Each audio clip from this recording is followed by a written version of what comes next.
In today's video, which category you should compete in and some information on growing your online coaching business.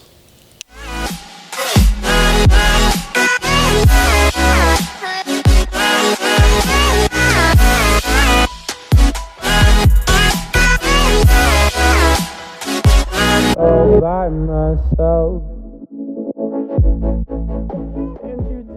Hey guys, what's going on? This is Paul Ravello from ProPhysique.com. Welcome to the channel. If you're new here, thank you guys for following along. I realize I've gained a lot of subscribers in the last few months, and so some of these questions that I'm answering are things that I've done, but when I look at my history, it's been a couple years since I answered these questions. So it's really cool to kind of get a refreshed answer for these topics. So thank you. For these questions that you're seeing, these are actually done on my Instagram stories. So I put out a question saying, hey, if anyone had any video topics, because I feel like for a while I've kind of gotten off track with my video topics. I've been focusing a lot on like big picture, searchable stuff for YouTube, and I want to get back to doing more of these micro topics, specific answers that answer your specific questions. I really feel like that's where I add the most value to you guys, and you know, I want to stay in my coaching realm, and this is where I really feel comfortable. And so thank you guys. So what I'm going to do today is answer some questions that I got from my Instagram stories. So for today's video, I'm going to try to squeeze 2 in because I feel like I can get through 2 in a relatively short amount of time. So the first question I got, which was a great question, was how do you know if you should compete in a division such as bikini, figure, or physique? Or if you're a man even, this question could go to you, should I do bodybuilding? Should I do classic physique? Should I do men's physique? Should I do ping pong or ballet, right? All kidding aside, how do you know where you should compete? This goes back to the same answer I give to this question whenever someone asks me, how should I know if I should even compete? The first step, go to a show. I think a lot of times we look at ourselves in the mirror and we look at pictures on Instagram or in a magazine or of a show and we think, man, I don't know if I could compete. I don't know if I would fit in that division. What you typically see, what's really popular on either YouTube or Instagram, are the people that stand out in a crowd or the people that are the most elite competitors in the world. You know, a lot of times I have guys email me saying, you know, I want to compete in men's physique, but I'm not as big as Sadiq Hadzovic or Jeremy Buendia. Well, I have news for you. Nobody is. Those guys are freaks of nature and some of the best physiques in the world. And you do not have to look like that to be competitive or to win a show. That's right. So the first thing you got to do is find something around you and just go attend. Buy your ticket, sit in the audience. Take some notes, write some things down on your phone, turn off your Instagram and YouTube while you're there and focus on the competitors, and you will find that there are so many different ways to get into the competition side of the sport. I know because this is what happened to me. In my head, I was never going to compete. I just enjoyed going to the gym too much and I did not understand competing and I thought it was silly until I bought a ticket and went to a show. It was the 2007 NPC Mid-Florida Classic. Now, why do I tell you that show? Why does it matter? It doesn't really matter. I lived in Orlando at the time, and it was an NPC show which was run by Deke Warner, who is probably one of my favorite promoters I've ever done a show with, just simply because he's such a class act, and he really puts the competitors first, and literally, he called me when I mailed in my entry form. That's right, folks. Old Paul here had to mail in with a stamp and put it in the mailbox. He called me a few days later and said, hey, is there anything I can help you with? Class act, Deke. But besides that, going to the show, walking in, sitting down, looking at the competitors on stage, and even more, seeing the competitors in the audience kind of changed my perspective. I got this immediate feeling like, wow, this is not what I thought it was. I thought it was going to be a bunch of people that looked like Flex Wheeler and Jay Cutler and Ronnie Coleman. No. It was everyday gym rats, right? It was the people that you see in the gym, the people that look good, the people that you see out in public that look good, that got some veins on them, you know, those are the people that are competing. It's not these freaks of nature. Sure, there may be some of those people at your show. There was a guy at my first show that is now competing at the classic physique at the Arnold. So yeah, there are some guys out there that look crazy, but I actually won my novice bodybuilding class. Exactly, novice. They have different levels of competition. You don't have to jump right into the open class with the big boys. They have classes for first timers sometimes, which means it's your first ever show. They have classes for novice, which usually means you've never won. They have classes for open, masters, all kinds of categories, submasters, just depends because they're trying to get you involved. So what category should you fit in? Should you decide to compete? Go to a show.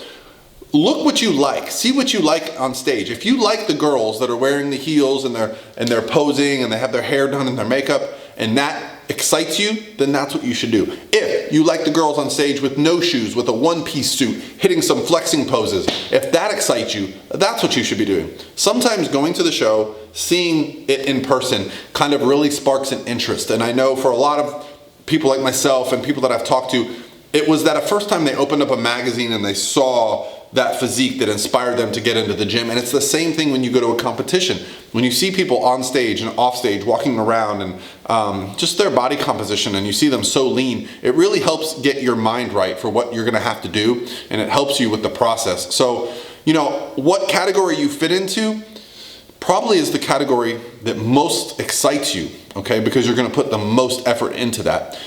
Again, you can do a show and do multiple divisions. You can cross over as well. Sometimes you're allowed to do bikini and figure, right? And you'll find out right then and there when you get off stage, when you get feedback from the judges or the other competitors or your friends in the audience, you know, I think you had a little too much muscle for bikini. I think you had a little too much muscle for fitness or figure, and you should do something else. Like, there's always going to be some feedback. It might not jive with what you believe, but that is how you should start. Another good way, if you're interested, is to contact a coach like myself who coaches competitors. There's a lot of good coaches out there who can tell you, yes, I work with girls that work in the NPC, the OCB, the NANBF, the IFBB, whatever organization it is, and this is where I think you would be the most competitive, and that's another way to do it. But I would still, even if you reached out to me, I would say go to a show. It's just so valuable to go to a show. Now, let's talk about the second question that I got. It talks about how to grow your online business, your coaching business. And it's from a person who's a registered nurse. I'll put the picture up here. Maybe I'll stand over here and do like this. So this person is a registered nurse. She's starting an online coaching business. And so this is what I want to say. My coaching business that is now my full-time employee was not at one time. In fact, the first year I did it, I think I made $300, and that's because I did not want to be a coach. It was never my goal. I had a career that I really liked. My career was in the information technology field. So I was on a computer all day long. So when Lane, my coach at the time, said, hey, listen, I really need you to start coaching people, I did it for free because I worked with some people that were just in really bad situations, that had been ripped off by bad coaches, that had been receiving bad information. And so it was with no pressure that I started coaching. And it wasn't until those clients had some success that I was kind of inspired to coach. You know, when someone's mom tells you, thank you for all you did for my son, or thank you for all you did for my daughter, or, you know, those first few clients that I have are literally some of my closest friends still. People like Josh Dudek, people like George Rosado, people like Karina Naboa, who actually works for me now. So you can see, I built a foundation based on purely interest in helping others. And it wasn't until I literally was getting inundated with inquiries and making more money at my coaching job than my career that I thought, I really need to start looking at this in a different light.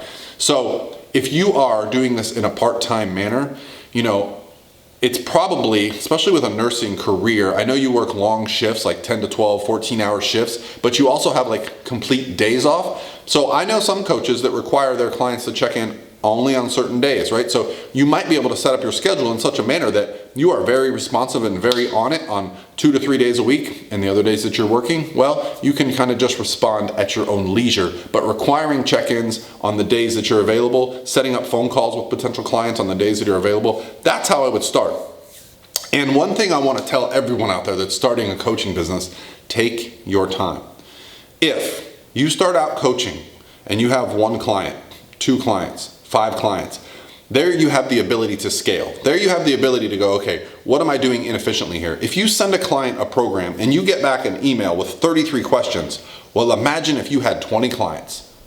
Think about that. They're all gonna have the same questions. So what coaching over time allows you to do is notice where there are gaps in your plans, in your programs, in your communication style. I'm still learning how to communicate better. I'm still learning methods to improve my relationship with my clients, because in the end, that's the only thing that matters, your relationship with your clients. Are you able to convey information to them?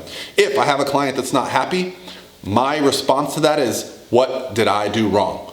Perhaps sometimes there is a situation where it was on the client, but for the most part, I always take the onus on me, because I should have noticed that this was going to be a situation beforehand. And so you have to be able to scale that properly. If you get 30 clients the first day that you start coaching, I promise you, you're going to screw up 30 clients, okay? But by having 1 client, 2 clients, and allowing yourself to gradually learn how to create training documents, nutrition documents, communication, setting up your schedule in such a way that it allows you to be effective, you're going to be a better coach, okay? So don't be in too much of a rush. I know it can be, tough.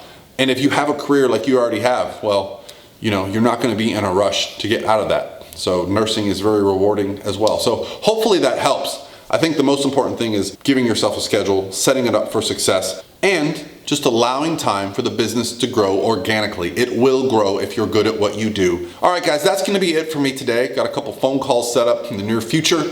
It's like 77 degrees and sunny, so me and my very pregnant wife are gonna take a walk in the sunshine here in a minute, but I thank you for watching, and I'll talk to you guys tomorrow.